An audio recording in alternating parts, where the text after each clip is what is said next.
This is the Begin Within podcast, where we believe real, lasting health and fitness requires you to start inside before you work out. I'm your host, Nate Slegger, and I'm here to show you behind the scenes of fitness. You already know exercise is good for you, but what about all the other things in life that affect your fitness? If you're looking for extra motivation to get started or to make sure you keep going, this is the place for you.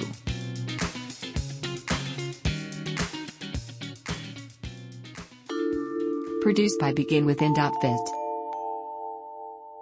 I know you're here because you want to work on improving your health and fitness. And whether you're actively working on it right now or not, I have something that I know will help you big time. I just put together a brand new workshop called 5 Fitness Mistakes You Can't Afford to Make.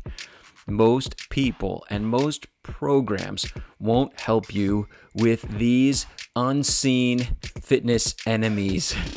People just don't know about them, and most professionals don't teach it to their clients this way. But in this free class, I'll explain each of these 5 mistakes and how you can make 100% sure they don't affect your results ever again.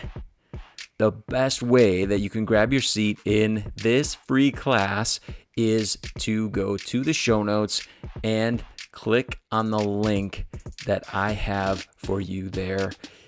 Or you could register at beginwithin.fit/free class. That's beginwithin.fit/free class. Please make sure that you grab your seat right now before you even keep listening to this episode. I can't wait to see you soon inside my free class, 5 Fitness Mistakes You Can't Afford to Make. My guest today is Allie Cass. She is a former bodybuilding pro turned functional health and fitness coach who helps stressed out women optimize their health, level up their mindset, and shift from surviving to thriving. In our conversation today, there's a few things that I want you to listen very closely for, a couple of really key themes that I know are going to benefit you. They benefited me as I had the opportunity to talk with Allie. First of all, we talked about the language that we use. She's going to talk in the interview that you're about to hear. She is going to talk about why that is so important as she begins to work with her clients, and of course, why it is important for each of us to really listen to the language that we use. Secondly, we are going to talk a ton about mindset. You know I love a good mindset conversation when it comes to health and fitness and wellness. We're going to talk about that, and she's going to use a very interesting phrase, energetic weight. I want you to listen for that. Sometimes we're so focused on the scale weight, right? But what about energetic weight? We're going to talk about that in our interview. And then the third thing, and probably the biggest one, we're going to talk about the word awareness, why that is so important. So listen closely whenever you hear that word pop up so that you can pay attention to the context that we're using it in, and you can use it to benefit yourself in your own health, fitness, and wellness journey.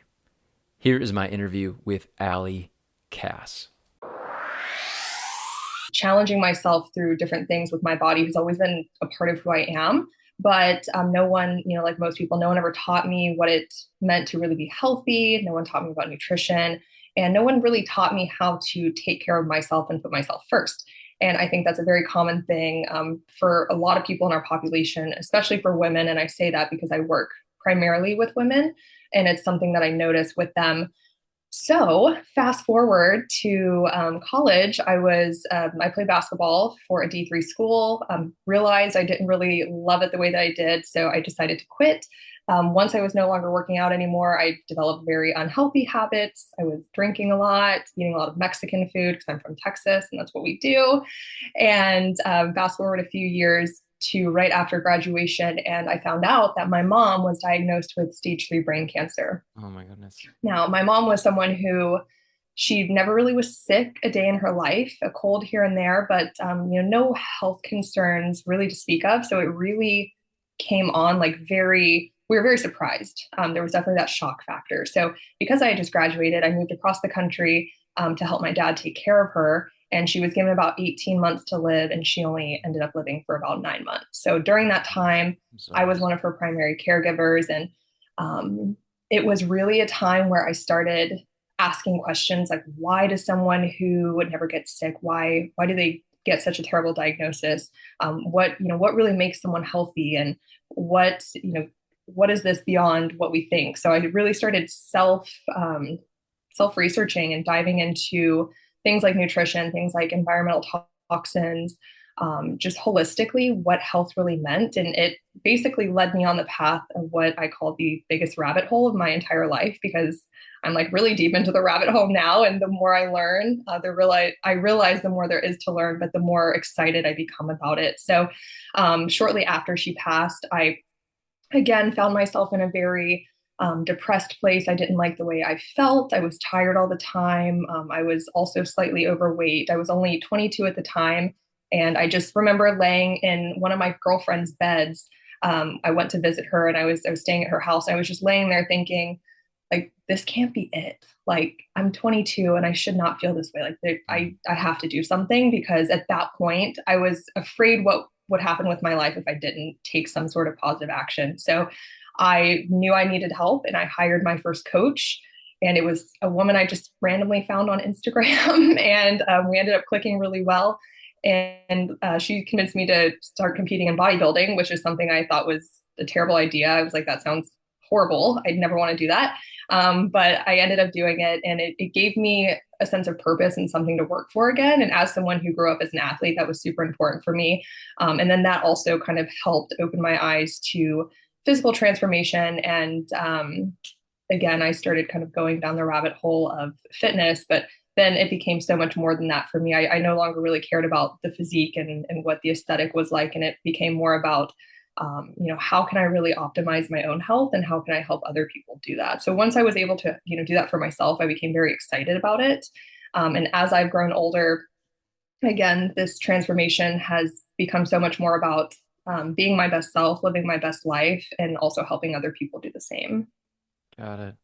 What was it for you that got you, I guess, thinking about helping others? I feel like there's got to be a lot of people that experience that, or even, you know, competing physique competitions, but they don't turn around and think, I want to use this for other people." What was it for you, Allie?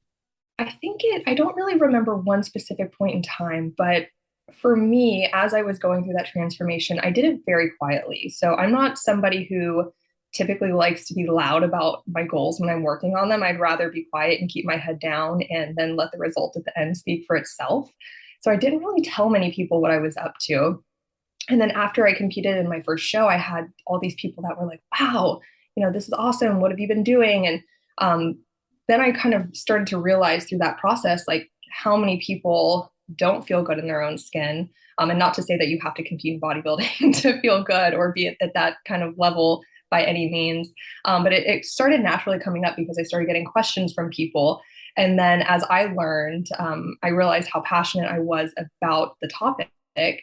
And so I started again self-learning. I started taking multiple certifications in nutrition, personal training, nutritional therapy, holistic health coaching, all of these things. And obviously, the more I learned and the more I started just talking about it, the more people would start to ask me questions. And I kind of became that go-to person for friends or family or people in my little network. And that's when I really was like, okay, I think I can do something with this. And at that point in my life, I hadn't really found something else that I was super passionate about, other than being outdoors. And so I thought, okay, maybe this is a sign that this is what I'm supposed to be doing.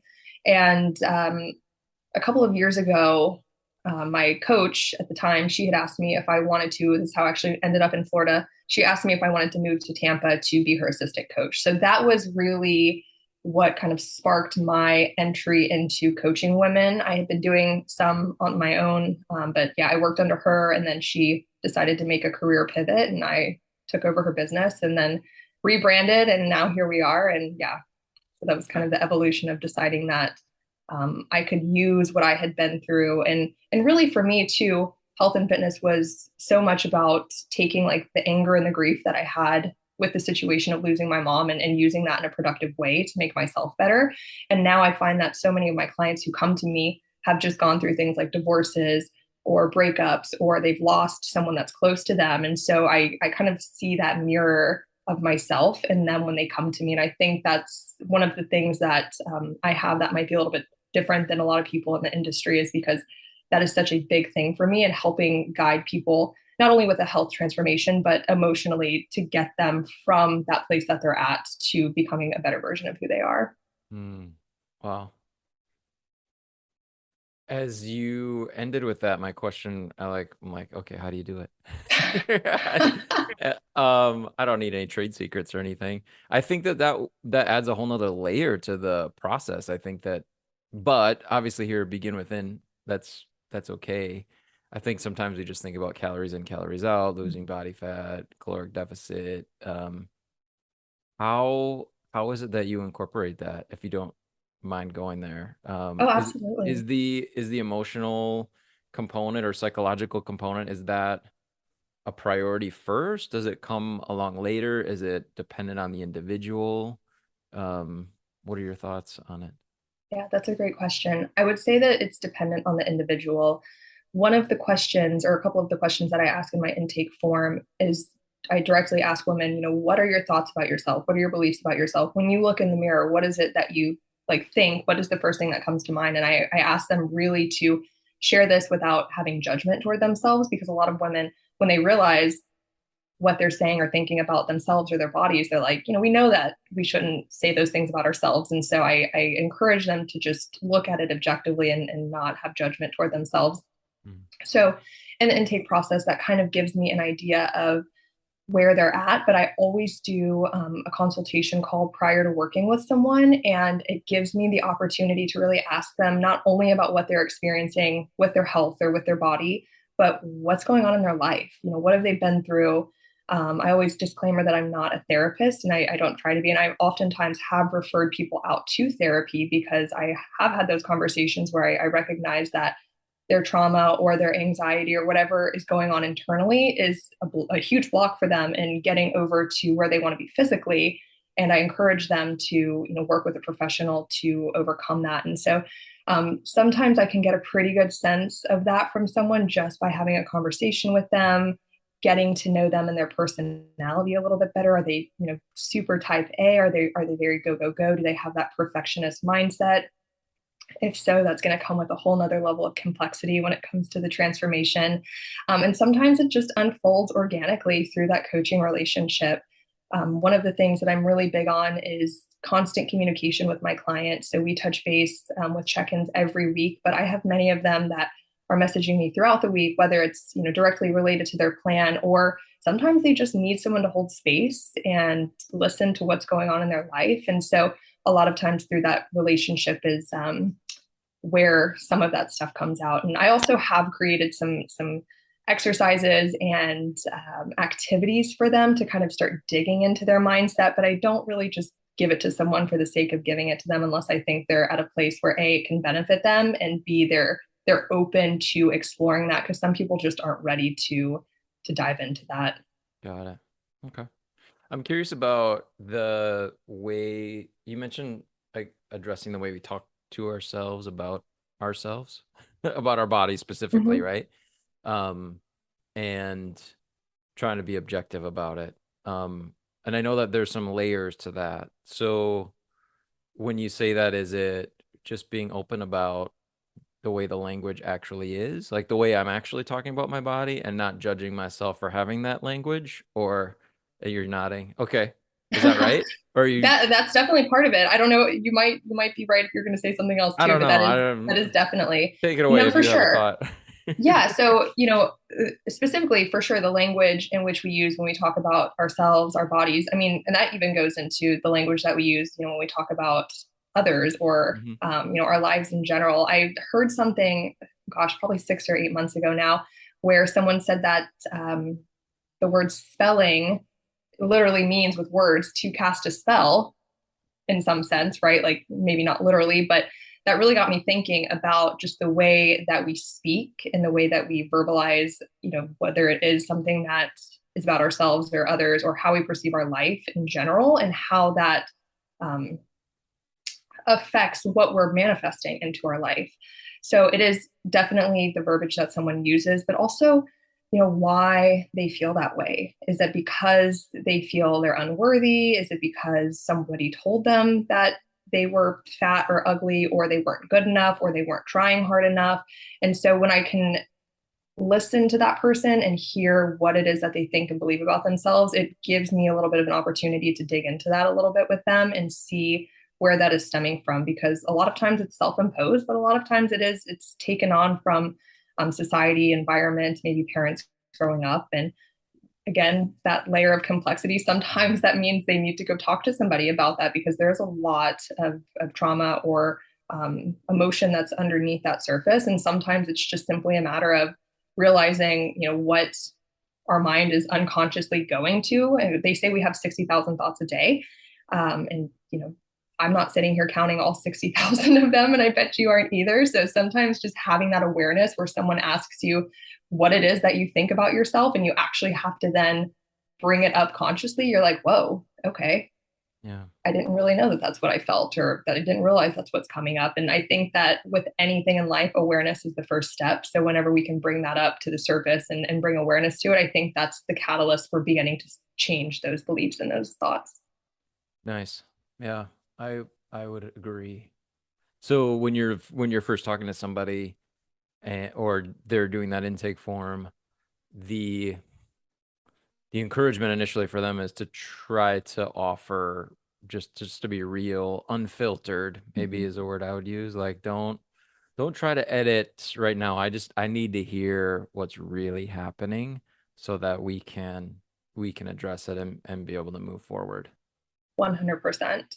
Okay. And I also do this in conversations with people. So sometimes I'll have clients who I'll ask, how did you do last week on consistency with your new supplement protocol? And they'll say, oh my gosh, I didn't do very well. Like I've had women who are like, I'm such an idiot, I forgot. And whether they truly think they're an idiot or not, I have to lovingly remind them, hey, like our body reacts to what we think and what we say and what we believe. And whether you think that you believe that or not, it doesn't know, right? So it's just hearing what you're saying and how you're feeling about yourself. And so sometimes we use that as practice, like right in that moment, to change the verbiage, change the language, and just offer a different perspective of you're not an idiot because you forgot something. Life gets in the way. So how can we apply strategies to help you not forget next week? It's not that big of a deal. So things like that are little things that I think are very valuable in a coaching Mhm. relationship. A lot of the value of working with someone and transformation is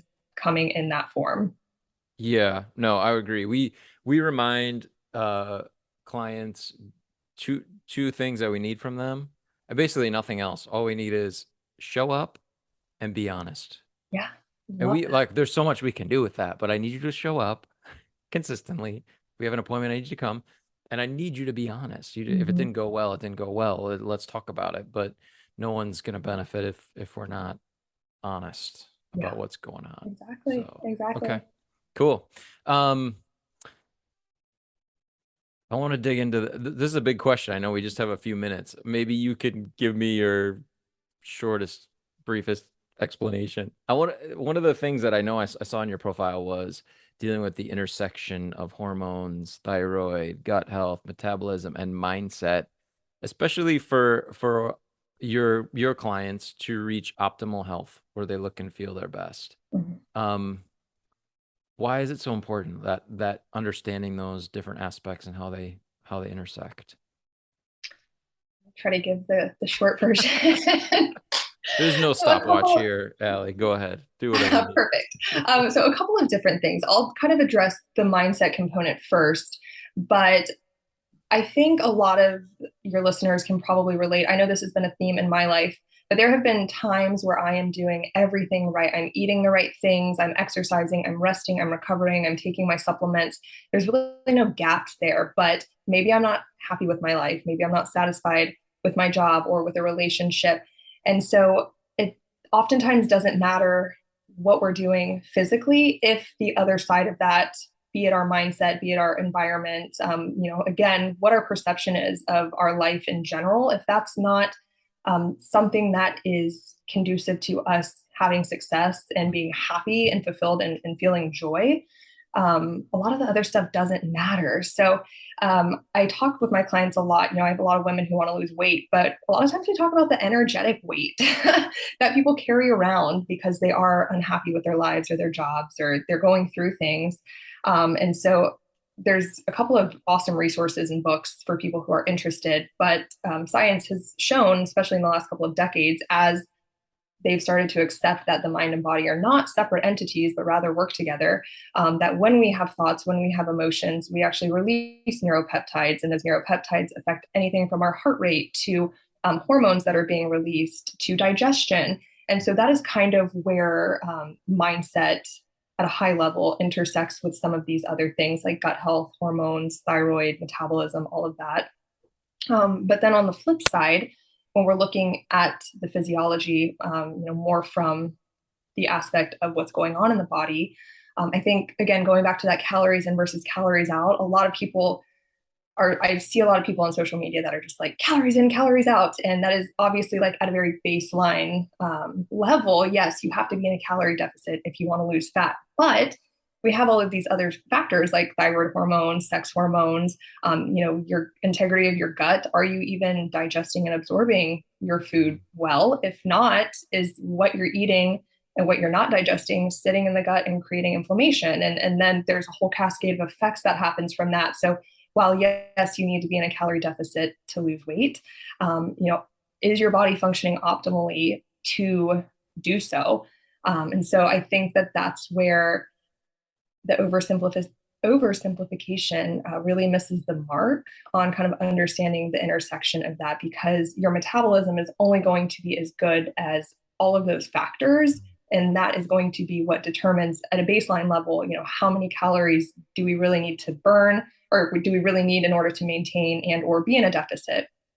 So yeah, that's my high It takes level. some time, right, to figure that out, because I mean, first of all, we don't always know how many calories have you been eating Right. until we're really Mhm. tracking carefully, and then we don't know how many your body is using and how it's using them. So we've got to do some work to get there, right? 100%. And that shifts from day to day. And so I struggle with this sometimes because I don't think that health in general needs to be that complicated. But there are instances in certain individuals when we look at a deeper level of dysfunction that it is not that simple. Yeah. Yeah. Well, I like the way you explain that, how our emotions have an effect on our health. And I often wonder about that journey that we've been on, maybe as a society or as a culture, where it's like at one point we viewed it all as one thing. Then science started like separating out brain and the rest of the body, mind, body, emotions, and now we're like, okay, wait, we bring them back together again. Like we we are one total being, right? Right, right. And like for the purpose of teaching and doing that in science, I understand the need to kind of split these systems and these body parts and these functions to explain that. But the reality is they obviously, as you know, they work as a whole. And then when it comes to the mind, mindset, emotions, things like that, I think that for so long science turned away from that because science does not like what they can't easily quantify, and you Mm, cannot really quantify or measure that because it isn't something that's tangible like the heart. You can't hold it in your hands. yeah. So I think that's where science has struggled, and I think that's where this area of research is so fascinating with what they're doing and what people are finding, with the use of quantum physics and all these other applications. And I'm just excited to see what the next couple of decades brings in that area. Yeah, absolutely. Um, what's the best way for people to follow your work, Allie? Connect with you. I would I would say connect with me on Instagram. That's where I'm typically most active. My handle is at Allie Cass Health. or you can head over to my website, which is www.alliecasshealth.com. You can read a little bit more about me, my program. You can schedule a complimentary, I call it a health audit, but that's really our discovery call where we just connect and I try to help you find, the root causes of what's really keeping you stuck so that way you can figure out how to best move forward, whether it's with me or someone else, or if there's other action steps. I always try to aim to point people in the right direction. Okay, nice. I'll make sure there's links in the show notes. Thank And you. last question for you, Allie, for today. If someone's listening and they are aware that they need to do a little bit better when it comes to taking care of their health, what would be the first step, the best way that you would recommend that they begin in that process? It's a great question. I always say the first step is to gain that awareness. So if you maybe you're sure, but you're not quite sure, really kind of try to take a step back from what you're dealing with and what your situation is and look at it objectively. If there is something that you can be doing better, we can all do things better. So it's never a reflection of who you are as a person or what you're capable of. And then once you've gained that level of awareness, be kind and gentle with yourself. I think it's extremely easy to get overwhelmed and think that we have to change all of these things at once, and we don't. And it's a lifelong process. This is a marathon, not a sprint. And so pick one thing that you think you can do better and just really focus on that and focus on that until you master that. And then when you feel like that's just become ingrained as part of who you are, pick something else. And if that feels too daunting or you still don't know where to start, reach out to someone like myself or Nate or someone that you trust that you think can help you get you to where you want to be. Awesome. Allie Cass, thank you so much for being here. Thank you for having me.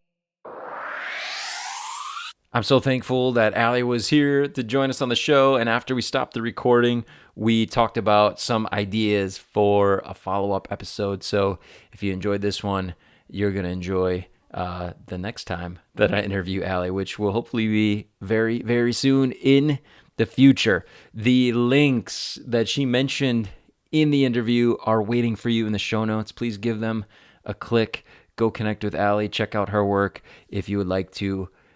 Thank you again, Allie, for being here on the show. I want to touch back on a little bit about what I asked you to listen for before we got started. First of all, the language we use, that was such a huge part of our conversation. And in particular, just being straight up, unfiltered, and honest about what the language is. Sometimes it's there, but we know that maybe the way that we've been talking to ourselves about our body, about ourselves, about our efforts with health and fitness, maybe we know that that language really isn't the type of language that's going to be serving us. And so we have a tendency to say, oh yeah, no, it's not that big of a deal. I'm going to encourage you to listen very closely to the thoughts and the words. If you talk out loud to yourself, that makes it a little bit easier, right? The thoughts and the words, the ways that you speak with yourself about your presence in this process of health and fitness and weight loss and where you're at and where you want to be. And of course, I recognize myself as a coach, the same for Allie, that sometimes it's a little bit easier to become aware of what that language is like when you're speaking to someone else, rather than just trying to tune into what's going on beneath the surface. And if you need to do that in order to get a good pulse on what that language is like, do it. Get somebody to talk to, even if it's just a trusted friend or a member of your family, someone who you can just open up to about this so that you have an opportunity to hear yourself, because that is such an important piece of this process. Because again, like we talked about, our mindset, including our emotions, thoughts and feelings about ourselves, they affect our health. They affect our ability to see results in this entire process. You heard it from an expert here today who shared with us the fact that everything else could be just dialed in so perfectly. I'm going to use air quotes on perfectly, but everything's just dialed in just the way that the plan says. But if it's not on the inside aligned with what is happening, results can be slow, or they might not be present at all. So it's important that we get some awareness of the language that we are using. Isn't that interesting? Here we have a bodybuilding pro. She's helping other people with their health now. And what does she say? You know what? The inside is really important. What's going on beneath the surface, thoughts, feelings, those are so important that we tune in to them. So again, I want to invite you to do that, to get tuned in. Whatever you have to do to get tuned in, if it's journaling, if it's having a conversation with someone else, if it's getting some help from a coach, do it so that you can get some awareness and that you can track your progress, not just by what the scale says or how your clothes are fitting. Those things are fine, but what about how the way you talk to yourself is changing? What about how the language you use when you're referring to yourself and your efforts and results? What if it's an evolution there that you can tune into and see that not only are you getting some results on the outside, but the inside is changing. You are developing. You are growing as an individual. What a cool part of this process. So I want to invite you, tune in to yourself as a result of listening to this podcast. Listen to what's going on inside your mind and your heart when it comes to the language, the words that you use in this process, about this process, and about yourself in this process. I'm really curious to know what it is that comes up for you, what you discover as you tune in. And if you wouldn't mind sharing it with me, I would absolutely love it. It would be a huge honor for me to learn what it is that you discover as you do that internal check after you listen to this episode. If you don't mind, jump over on Instagram, send me a message, and let me know how that internal self-talk language check goes for you. I want to thank you, as I always do, for being here, and I want to invite you, as I have so many times, to follow the show, to review the show, rate and review the show if your podcast player allows you to do that. Rate and review the show so that other people can find it. And if this episode is one, as you're listening, you're thinking, oh, I know somebody that I believe really will benefit from it, please share it with them. Thank you so much for tuning in. That's it for me today. I hope you have a wonderful day, and I will talk to you next time on the Begin Within podcast.